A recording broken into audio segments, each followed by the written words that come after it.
Good morning, welcome back. Wow, look how I feel. Okay, I haven't been here in a while. We've done this before many times. Let's just get right into it. Somehow, Percy Jackson went past me when I was a child. I grew up truly far away from civilization with my grandparents. So I grew up with the books that my grandfather had in his library, which were mostly classics. And there were a lot of really cool childhood classics as well, children's classics, but nothing modern or anything like that. So right now, at the ripe old age of 32, let's see if I enjoy this. I've heard so many great things about the writer himself as well. And I remember seeing the movie with Uma Thurman when I was, oh God, pretty young. I can't remember. I went to the cinema with my mom and I remember the movie was not very good. But I am interested in reading this. I have this one and the second one. So I'm going to read this one and see if I like it. And if I do, I'm going to read the second one probably in this video as well.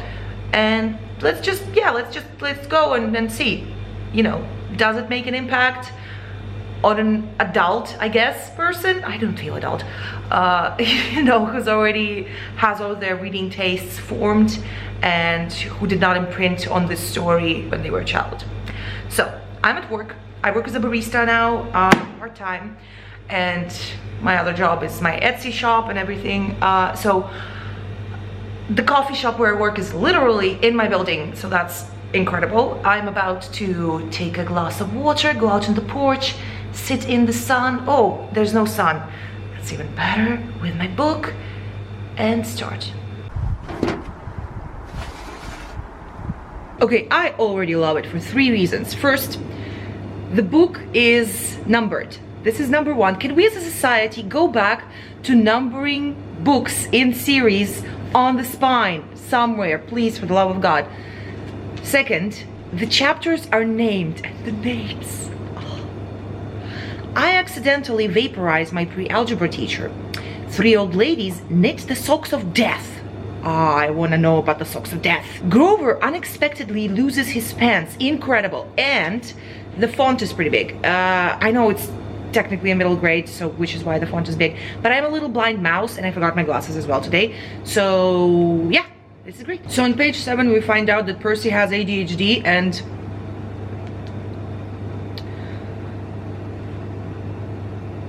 I love it.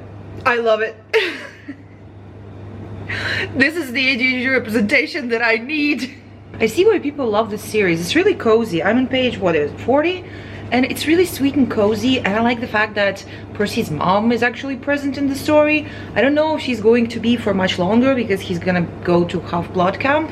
But so far I like it. And if I remember correctly, his father is Poseidon, and from everything I know about Greek mythology, he's not the sweet guy that his mom describes him to be. But I just, like, for the sake of this story, I'm gonna suspend disbelief and just accept it as fact that Poseidon is this great, amazing guy. Okay, so this video is gonna be full of spoilers, obviously, but see, this is the fantasy I want. The mom is actually helping Percy. She knows the things and she's telling him the things, and I so hope that she's going to be in the books, that she's not just going to be in the beginning and then they're going to separate because it's dangerous for her to be near him for some reason. I don't know why yet, but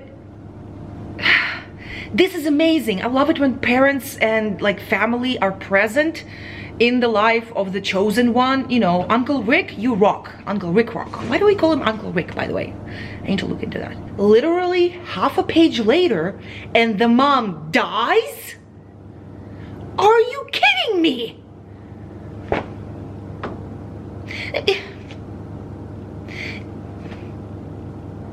Okay, I have thoughts, but did you know that Percy's full name is Perseus? You probably did. I love it. I'm enjoying this immensely. Mr. D, the director of Camp Half-Blood, is a bit of a dick. Maybe that's what the D stands for. Percy asked him about that. But you know what? I feel a great potential in him as a character.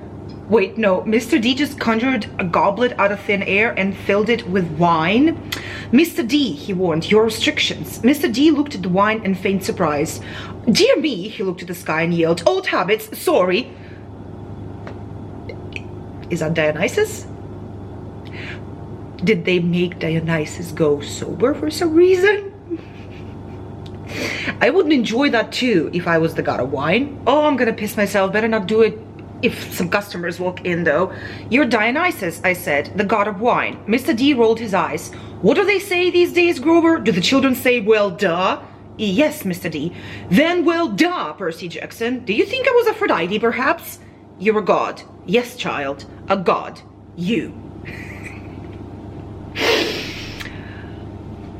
I'm having the best day.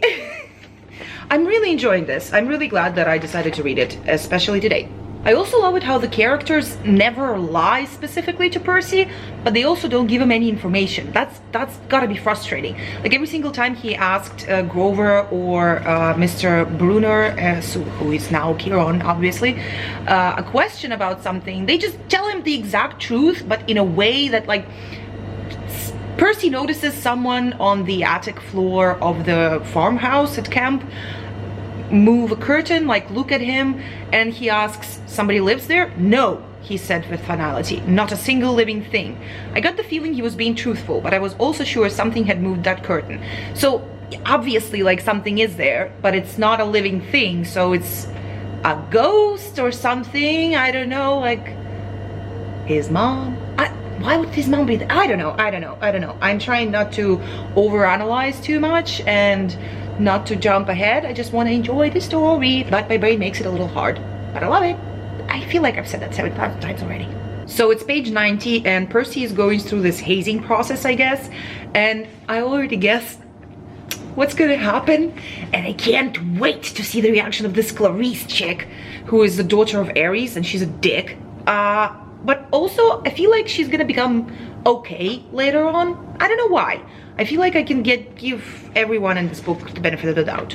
I'm on page 108 and we still don't know in the book who Percy's father is, and like maybe it's obvious to me because I already know who he is, but I feel like after he controlled water in the bathroom to soak Clarice and her friends, it would be pretty obvious to everybody, right? So, like, but or is like telekinesis or whatever they think it is normal for these kids?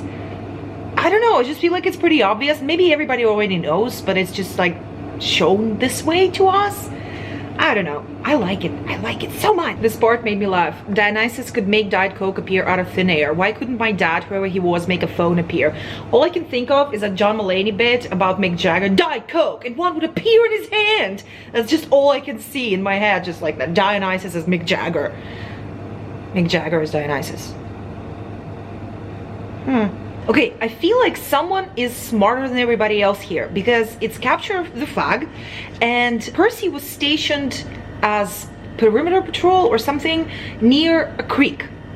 I'm not sure exactly who decided to station him near water. Was it Luke, Hermes' son, or was it Annabeth? Because Annabeth saw what he did with water, so she might have guessed that he can do something with it. If she isn't already sure that he's Poseidon's son, she probably knows that he has some kind of affinity to water. So, like, it's obvious, right? It's making me so mad. Fucking finally, page 126, and in the creek he gets healed just with the water, and then a sign, the trident appears above his head. Oh, I love it. Oh my god, finally. I really like this part. I can just hear Chiron's voice, and it's so deep. Poseidon, said Chiron, Earthshaker, Stormbringer, father of horses. Hail, Perseus Jackson, son of the sea god. Oh, goosebumps! I actually haven't felt this happy reading a fantasy book in a really long time. I feel like I might cry. It's the PMS. Too many emotions. So he's finally going on his quest. I decided to leave the miniature horn in my cabin, which left me with only an extra change of clothes and a toothbrush to stuff in a backpack Grover had found for me. And I feel for some reason that that's like a really bad idea. The miniature horn feels like a powerful weapon that you would need on a quest with you. I don't know, maybe he was thinking, you know, oh, if someone checks my bag, but I feel like you should have taken it with you, Percy. I love it when weapons have names. So Chiron just gave Percy a sword named Riptide from his father. I think that's great. I'm actually halfway through almost. Might even finish it today. So I decided that I'm not gonna finish the book today, because if I do, I'm gonna be sad about it and mad at myself tomorrow. So I'm gonna leave it at work after I'm done today, so I'm not tempted to read it at home. Also, Percy has been dreaming, having like kind of prophetic dreams of something in Hades calling out to him, telling him that they can trade his dead mom for the thing that he's looking. And it's like, I think it's talking to him out of Tartarus. It's like that's gotta be Kronos, right? Or something of a chthonic nature. It's really interesting. There's like even an element of mystery to it. Okay, so we met Ares. What a dick. Love him. And he confirmed something that I've already thought of. When Percy's mom died, she didn't like just die. She was turned into a shower of gold. That doesn't sound right, but she just disappeared into golden sparkles, basically. And I've been thinking maybe she was saved by one of the gods, maybe even Poseidon, you know, and turned into a tree or a constellation or whatever the hell they like to do. And Ares just confirmed this. So I'm thinking that maybe she's gonna become sort of a guide in some magical form. Anyway, I'm glad that she didn't die. She didn't deserve that. Another thing I really enjoy about this book, well, I can't say I enjoy it because it's really frustrating to read and I hurt for the characters, but it's described really well. The way, how helpless the Half-Bloods must feel. They're constantly being toyed with and used as pawns in the gods' schemes.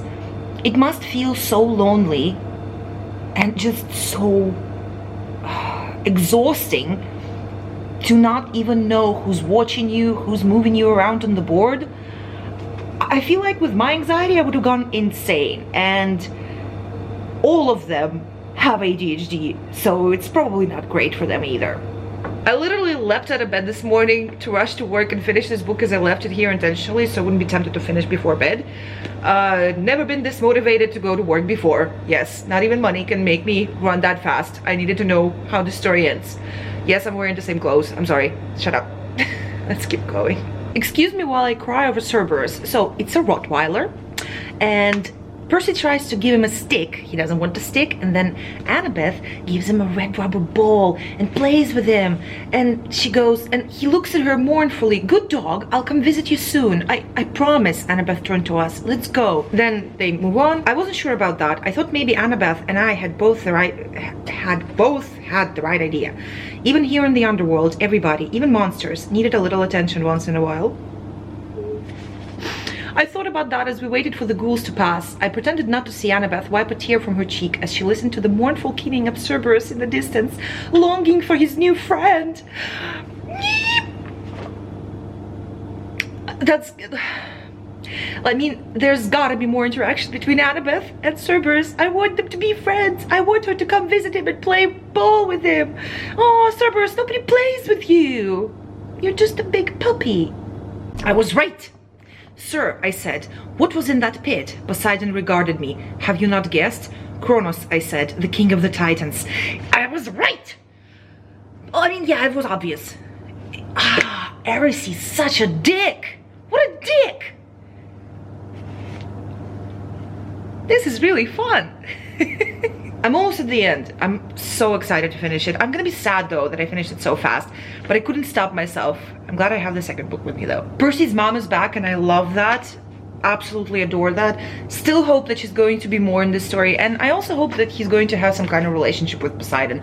I get it, he's Poseidon, and Greek gods aren't really great parents, but he claimed him and he did say, you are mine, remember, no matter what. So I do hope that there is going to be some kind of presence from him, good presence in Percy's life, and there are like 7 or 8 more books, so there better be. I really hope Sally uses the box though. Uncle Rick seems to understand ADHD much too well. That's another thing about ADHD. Deadlines just aren't real to me until I'm staring one in the face. Yeah, that's the way it works. It's frustrating, to say the least. Uncle Rick, do you have ADHD? So Percy is still agonizing over the prophecy because one of the parts didn't really come true, or he's not sure, about a friend, someone he thought was a friend or called themselves their friend, his friend, but would betray him. And this chapter is called The Prophecy Comes True, and I think I know what's going to happen, and I don't like it. This is the last chapter. I need some peppermint tea. Okay, I'm done. So, what do I have to say? First of all, second, the writing was incredible. It was just a really fun time to read. The characters are incredible. They are alive, flawed, and amazing. It's such a good story. I wish I'd read this as a child. This would have been such a huge part of my personality, because I'm one of those kids who was hyperfixated on dinosaurs and Greek mythology. And Greek mythology has always been a special interest and a great love of mine, and reading a book that is so closely tied to it and so well crafted gave me such incredible pleasure. I cannot wait to read the second one. Honestly, if you are in your 30s, in your 20s, in your 40s, 50s, whatever, and you've never read this book, just as I haven't, give it a go. Please read it right now. It's going to change your life. This made me so happy, and I feel like it's going to become such a big part of me now. I think I want to maybe watch, is it a TV show, the new one that they made, or a movie? I'm not sure exactly. I think it was a TV show, but I think I would like to watch it, maybe even review it for the channel connected to the book. And I'm going to start book number 2 right now. Right now after I finish filming. If you've enjoyed this video for some reason, my rambling thoughts, please let me know what you think of the book. If you've read it, if maybe you haven't and it's going to make you want to experience it as well. And let me know if you would like the same kind of video for the second book in the series. I want to read all of them now. I'm not sure exactly how many there are. I think there are 7 or 8, but when I looked it up on Goodreads, I think there are 13 in total, and there's a second sister series that Reorder is writing right now. So I'm incredibly excited to now be a part of this world and a part of this fandom, and I'm incredibly pleased. It's a wonderful feeling to fall in love with a book. Have a good day, and Slava Ukraini!